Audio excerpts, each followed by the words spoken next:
Hey, what's going on everyone out there in the surfing world? Some exciting news here at Kite Surf. We are officially an Odysea dealership. That's right, we're excited. We have a huge inventory of Odysea boards and we're excited to show them to you. Today's gonna be on the log review. We got a bunch of other boards. We got the nose rider in, we got some skippers in, the round nose fish, and a few other models as well. So we'll be excited to get those reviews out for you guys. And we have those available, so feel free to comment or call on what models we have or check our website.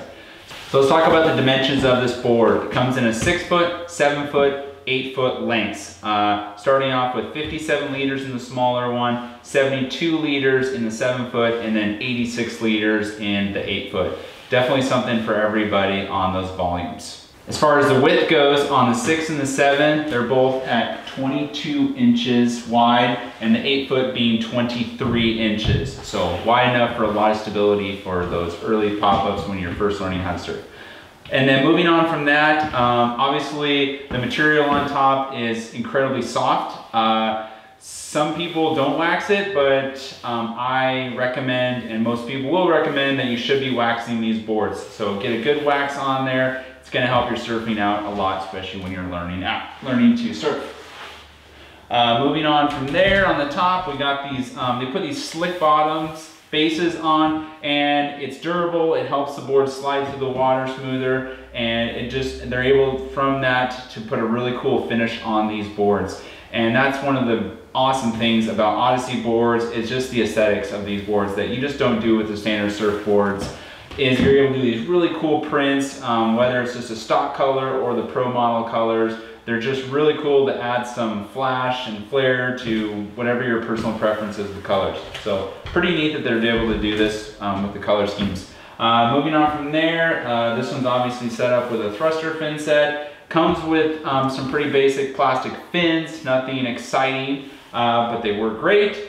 You're able to upgrade those fins to the ultra high performance fins from Kite Surf. We also have those available at the shop too. So if you purchase this board, make sure you look at those fins if you want to upgrade to those. And that's just going to give you more drive, more performance out of the soft top if that's what you're looking for. It's a 2-tab, so you could throw an old set of FCS fins in this board, like all of them as well.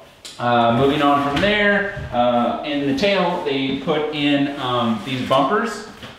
See right in here, and what that's going to do is it's just more added protection. You're able to, like this 7 foot log right here, just leaning up against the wall, and you don't have to worry about being on rocks or concrete, scratching up or dinging up your tail. That's why that's there. And then of course the leash plug there in the back, and as you can see here, the fin plugs are removable. So you can put a key in here, you can use the surf fin key that's provided, and you can tighten this down. And you wanna make sure these are really snug, because if these are loose, obviously water's getting inside to your core and you don't want that.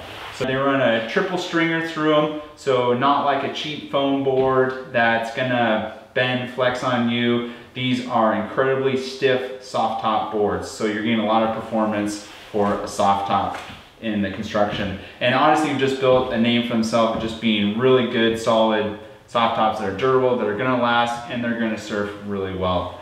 So there you go. Pretty cool looking boards. I can't tell you how amazing they are in real life to have and to hold, and they just look super sick. What type of riders would benefit from a board like this? Let's get the obvious one out, beginners.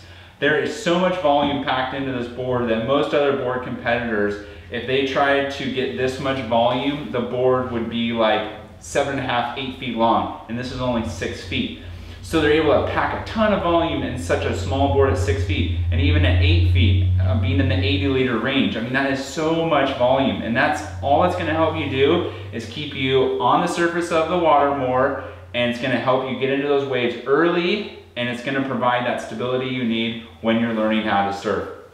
Also, with the soft top, is that soft material is great for the surfer, because let's face it, when you're learning and you're trying to pop up, you might be on your knees, or you fall over on the front of the board or on the back, you might be hitting a shoulder or the side of your face or something. That soft material is so much more easier on your body than a rigid board. So it's great from that standpoint as well for the beginner. It's just perfect as far as that goes. Also, and the price range, you don't have to spend as much money as on a hardboard. They're a lot less money, a couple $100 depending on the model if you're comparing to a hardboard. So something to think about there with the beginner. And then as far as advanced, most advanced surfers are probably not going to watch a video like this because they know what they want. But if you're progressing as a surfer, intermediate, and you want a board that has more volume so you can go out and surf in conditions that maybe suck or they look small, but you still want to go out and catch a few waves, go for a 6.0 like this, or the smaller brother. This is the Stump, which is the 5.0, which is just even more of a shrunk down log, which is like 30 some liters, 36 liters, which is comparable to a lot of people's, you know, groveler type boards. So that's something to think about for the advanced surfer. And just getting in more into critical, steeper waves, and you're new to that. You're used to going out and catching those longer, slopey waves, and now you're catching those steeper waves, and you know you're going to be crashing a lot, and learning how to get those late drops, soft top. It's the way to go. It's going to save you from hurting yourself. So that's kind of another aspect to look at from more of an intermediate rider. And then talking about just kind of my personal thoughts on this board. This is a brand new one, of course, that we just got in. This board right here we've had for about 2 years, and this is the 7.0, and it's just been an awesome board. My family enjoys riding it. Both my boys ride on it. I ride it quite a bit from time to time, and it's just so fun to have a board that you can just throw in the back of the van or the car, and you get to the beach and there's not much to surf. You may be surfing a little beach break. It's still going to be fun to be on a board that you don't have to worry about, and you're going to catch waves, and it's just always fun to have with you.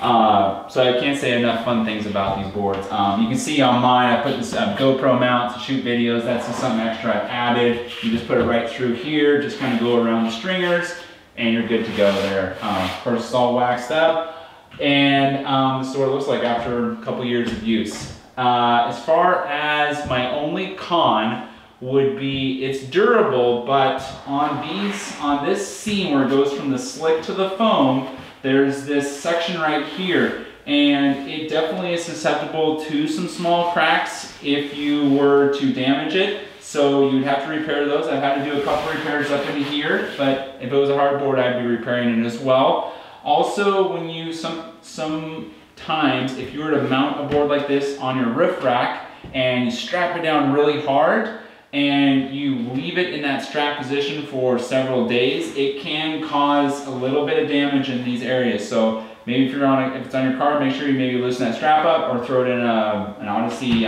sock, which we did get some socks in, or just keep it inside overnight or when you're not going to be using it for a while. So something we'll think about there with those boards, something I noticed using mine. So we're excited on them. They're super rad boards. We got a bunch of these Odyssey boards in stock. And if you have any questions at all, please call us at the shop. Leave any comments and we'll answer those for you. Thanks so much for watching this review, and we look forward to getting more of these Odyssey boards reviews out to you guys. All right, we'll see you guys later.